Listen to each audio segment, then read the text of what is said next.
Alors, quand vous vous sentez prêt, on va fléchir les orteils sur le pied droit. Donc, la jambe qui est allongée, on dirige les orteils vers le plafond. Et on essaie de pousser. On pousse le talon comme pour aller toucher le mur devant nous en gardant les hanches, le bassin carré, en alignement. Et le genou qui est à la poitrine, si on est capable de rapprocher davantage, on le fait. Encore une fois, peut-être que votre moyen à vous va être de garder les deux genoux fléchis. Peut-être que vous allez aller moins loin. Peut-être ça serait intéressant pour vous d'utiliser une sangle. Au pire aller, vous pouvez même vous accoter sur le genou de l'autre côté. Si vous êtes capable, vous faites la posture complète. Puis sinon, ben, c'est pour une autre fois, c'est tout. Dans cette dernière posture, pour les quelques respirations qui restent, je vous propose de rentrer le ventre, le bas du ventre, juste pour voir comment que vous relâchez ou pas. Alors, on gonfle le ventre, comme si on a mangé, puis qu'on a un gros bedon, puis ensuite, on rentre le ventre. Alors, il y a comme quelque chose qui se passe au niveau des organes internes, au niveau des tissus qui font que, hey, ça y va pas mal mieux, c'est plus confortable. Alors, de là, l'importance de bien respirer, puis que de remarquer qu'à chacune des respirations, il peut y avoir un relâchement. Deuxième jambe, donc la jambe droite, on va tranquillement glisser le talon. Alors, on ne soulève pas la jambe pour la ramener. Parce que là, on est en train d'étirer le dos, on veut faire du bien, on veut surtout pas faire un mouvement pour se blesser. Donc, c'est dans le glissement. À partir du moment où est-ce qu'on s'est créé une stabilité, on va doucement relâcher. À partir d'ici, on peut ouvrir un peu les pieds, puis on va faire un mouvement d'essuie-glace. Alors, le mouvement d'essuie-glace va ressembler à ça. Si vous avez aussi envie de faire une petite pause quand vous êtes rendu proche du sol, aucun problème. Vous pouvez également coller un petit peu plus les genoux, puis juste vous balancer d'un côté et de l'autre.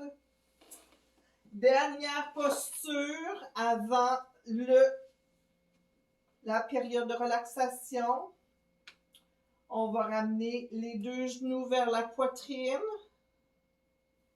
Puis on va se bercer. Alors, de face, ça va ressembler à ça. Donc, en se berçant, on vient détendre le bas du dos. C'est excellent pour les articulations sacro-iliaques.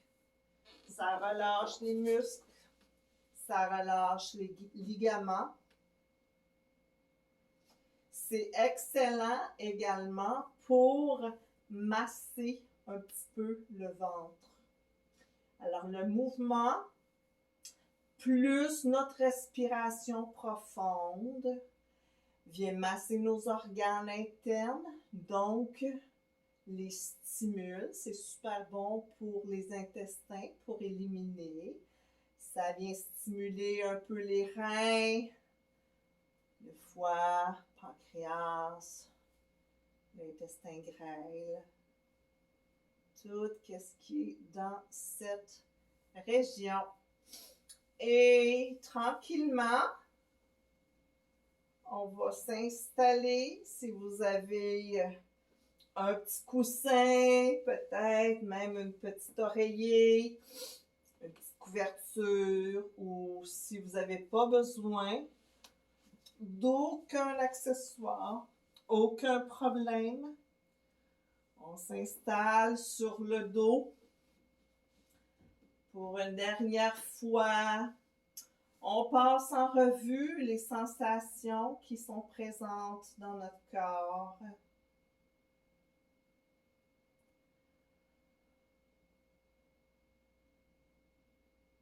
La détente musculaire. Si vous avez besoin de placer quelque chose sous les genoux, pour la période de détente, vous pouvez utiliser bloc sous les genoux pour être plus confortable.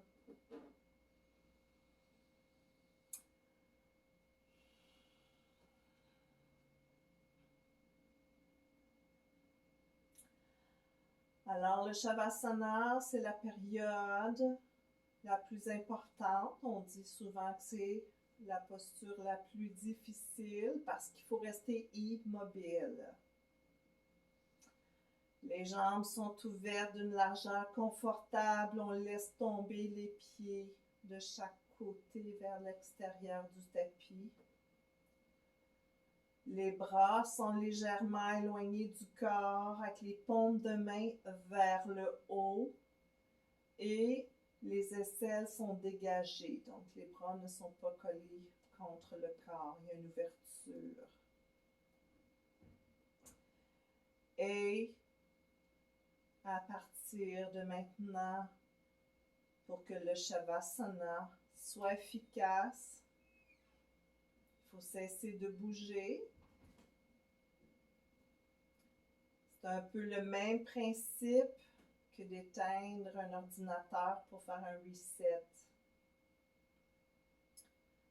Quand on rallume l'ordinateur, les mises à jour ont été faites, le renouveau, l'intégration se fait. Et dans cette posture, vous pouvez rester le plus longtemps possible. Si vous faites cette pratique puis que vous êtes peut-être pas dans votre lit, peut-être que vous l'avez faite sur le bord de votre lit puis que vous êtes dans votre lit, ben laissez-vous aller. Sinon, gardez cette posture un minimum de 5 minutes.